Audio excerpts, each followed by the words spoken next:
दर्शक साथियों को नमस्ते भाई, मैं सोनू आर्य, आप देख रहे हैं बोल हिंदुस्तान। स्वागत है आप सबका। किसान आंदोलन की कवरेज बेहद लंबे समय से हम कर रहे हैं। ग्राउंड लेवल के ऊपर जाकर के चीज़ों को देखा जा रहा है। एक बार फिर जो है हमारी मौजूदगी है यहाँ टोल प्लाजा के ऊपर, और आदरणीय युवा साथी जो युवा कलाकार भी हैं, पेशे से आप शिक्षक भी रहे हैं, आदरणीय भाई अमित जी बड़ौदा आपका गाँव है। पहले भी बहुत बार आपसे बात हो चुकी है आंदोलन को लेकर के, और एक बार फिर भाई साहब हमारे साथ मौजूद आइए, भाई साहब से बात करते हैं। सबसे पहले अमित जी आपका चैनल के ऊपर स्वागत करते हैं। सोनू भाई राम राम। सभी बोल हिंदुस्तान के दर्शकों को मेरी तरफ से हाथ जोड़कर राम राम है, नमस्कार।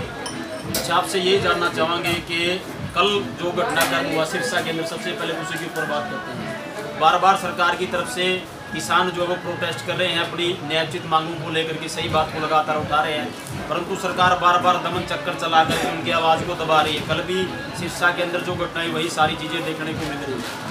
मतलब सरकार क्या चाहती है और किसान इन चीज़ों का सामना कैसे करे, इस विषय के ऊपर थोड़ी सी प्रकाश चाहिए। कल सिरसा में जो CDLU यूनिवर्सिटी में हुआ है वो एक सरकार का सोचा समझी मतलब एक रणनीति, एक चक्रव्यूह है। और सरकार स्पष्ट रूप से क्या चाहती है, ये विद्रोह चाहती है, ये प्रशासन के बीच में और किसानों के बीच में विद्रोह चाहती है, ताकि ये आंदोलन जो लगातार हमारा अन्नदाता कर रहा है, किसान कर रहा है, ये कमज़ोर हो। और उसी चक्रव्यूह के चलते हुए सरकारी गाड़ियां थी, वो जिनकी भी थी विधायकों की, उनके ऊपर पत्थरबाजी करने वाले लोग भी सरकारी ही थे, क्योंकि अन्नदाता जो किसान है वो ऐसा कभी नहीं करता है कि किसी को कोई हानि पहुँचे। एक खेत में अगर टटीरी के अंडे भी रखे हुए हैं और धान लगाने हैं तो उसमें भी उसका वो अलग से मकान सा बना के उसके ऊपर रखता उन अंडों को। तो जब एक पक्षी के, एक जानवर के प्रति इतना प्रेम रखने वाला किसान अन्नदाता ऐसा कैसे कर सकता है कि किसी आदमी के ऊपर दिन दहाड़े बड़े बड़े पत्थर मारेगा, लाठी मारेगा? ऐसा किसानों के ना तो कभी नज़दीक है, ना कभी उनके दिमाग में ऐसी बात आई है। ये सरकार की सोची समझी साजिश है, एक दमन चक्र है, ये एक विद्रोह भड़काने की कोशिश की जा रही है, ताकि ये आंदोलन किसी भी तरीके से शाम जाम दंड भेद किसी भी रणनीति को अपना के इस आंदोलन को कमज़ोर किया जाए। ये ऐसे होने वाला आंदोलन नहीं है। अच्छा, आपसे हम ये भी जानना चाहिए, अधिकतर लोग जो है ये हमसे ये सवाल पूछते हैं, हालांकि उनके सवाल का जवाब का दे पाना मैं बड़ा मुश्किल समझता हूँ। लोग बार बार हमसे ये पूछते हैं कि आप पत्रकारिता आप कर रहे हैं, इधर उधर आप जाते हैं, आप खबरें भी देखते हैं, दिखाते भी हैं, मतलब आपको क्या लगता है सरकार किसानों की मांगेगी नहीं मांगेगी और आगे चीज़ें चली जाएंगी? तो इसका उत्तर मैं आपसे जानना चाहूँगा कि आप इस चीज़ को किस एंगल से देखते हैं?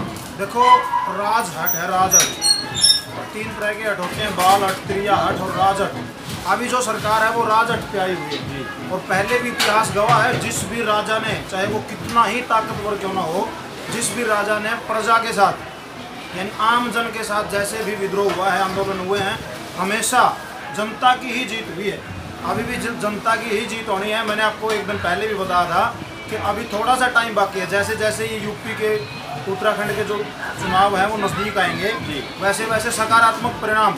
अभी 2-4 दिन पहले कृषि मंत्री बोल रहे थे भाई हम बात करने के लिए तैयार हैं। बात करने के लिए नहीं, ये इन बिलों को बिल्कुल रद्द करने के लिए भी तैयार होंगे। थोड़ा सा और धैर्य बनाए रखने की ज़रूरत है, परिणाम हमारे सामने होंगे। अच्छा, खटखट टोल प्लाजा की जब भी बात करेंगे, हम जैसे कहीं भी जाते हैं, किसी और गांव में जाते हैं, किसी शहर में जाते हैं, किसी अन्य क्षेत्र में हम लोग जाते हैं, मतलब कई बार वहाँ जैसे किसी से थोड़ी सी मतलब बाइट जैसे हम लोग लेते हैं, तो कई लोग भाई ये पूछते हैं कि भाई आप किस गांव से हैं। जैसे हम लोग गांव का नाम बोलते हैं कि हम लोग खटखड़ से हैं, तो खटखड़ का नाम लेते ही लोगों के चेहरे के ऊपर मुस्कान दौड़ जाती है और कहते हैं खटखड़ तो अपने आप ही कायदे ही है, आपको किसी आइडेंटिटी की आवश्यकता नहीं। इस बात का श्रेय आप किसको देना चाहिए? इस बात का श्रेय हमारे जो 105 गाँव इस खटखड़ टोल के ऊपर आते हैं, चाहे वो नज़दीक के जो गाँव हैं वो ज़्यादा आते हैं, आते सभी हैं। कोई नंबर वाइज आता है, कोई अपने हिसाब से आता है, कोई ज़्यादा आता है, कोई कम आता है, लेकिन 105 गांव जो इस खटखड़ टोल प्लाजा के ऊपर हैं वो सभी बधाई के पात्र हैं। और सभी को इस बात का श्रेय जाता है कि बड़ी अच्छी भावना के साथ, बड़े भाईचारे के साथ, बड़े अनुशासन से, बड़े धैर्य से, बड़े साहस से वो लगातार इस टोल के ऊपर अपना काम कर रहे हैं। और मैं भी एक कलाकार होने के नाते, अभी शिक्षक वाला तो काम बंद ही है, सरकार ने कर रखा है, एक कलाकार होने के नाते लगभग सभी टोलों के ऊपर जाके आया हूँ। कितलाना टोल पे, बस्तारा टोल पे, माइया टोल पे, यहाँ जैसी संख्या कहीं नहीं है। हाँ, वहाँ बैठे हुए हैं किसान बहुत अच्छे धैर्य के साथ, अनुशासन है वहाँ भी, ऐसी बात नहीं है, लेकिन जितनी संख्या हमारे खटखड़ टोल पे है, हमारी भी एक अलग से आइडेंटिटी है। मैं बड़ौदा से बेशक हूँ, लेकिन जैसे ही वहाँ जाके ये कहते हैं भाई ये खटखड़ टोल की पार्टी है, तो उसके आगे कहने की जरूरत ही नहीं पड़ती है। इतना मान सम्मान, इतना प्यार प्रेम लोग देते हैं जिसका कोई अंदाजा नहीं है। इसके लिए हमारा खटखट और विशेष बधाई का पात्र है। अच्छा भाई साहब, आपसे यूँ भी जानना चाहेंगे, मानसून सक्रिय हो गया है और 5 दिन लेट चले गया मानसून। अब तक मतलब अपना जो एरिया था बिल्कुल ये तो सूखे क्षेत्रों में आता है, क्योंकि पानी का बहुत ज़्यादा अच्छा प्रबंध यहाँ नहीं है। तो परमात्मा की इसकर क्या है, ये जो कृपया है, ये जो सेशन होता है कितना महत्वपूर्ण होता है, इसके ऊपर भी 2 शब्द जरूर बोलूँगा। देखिए, अभी धान लगी हुई हैं, कपास का भी हमारा जो बिजाई वो अपने चरम सीमा पे हो चुकी है, वो भी बाजरा भी है। ये सारी चीज़ें मानसून के हिसाब से ही चलती हैं। यहाँ पानी की थोड़ी सी कमी है तो परमात्मा भी अभी 2-4 दिन से राजी हुआ है। कुछ एरिया जो बड़ौदा की साइड का, करसिंधु की साइड का, छात्र की साइड का, वहाँ बारिश अच्छी हुई है।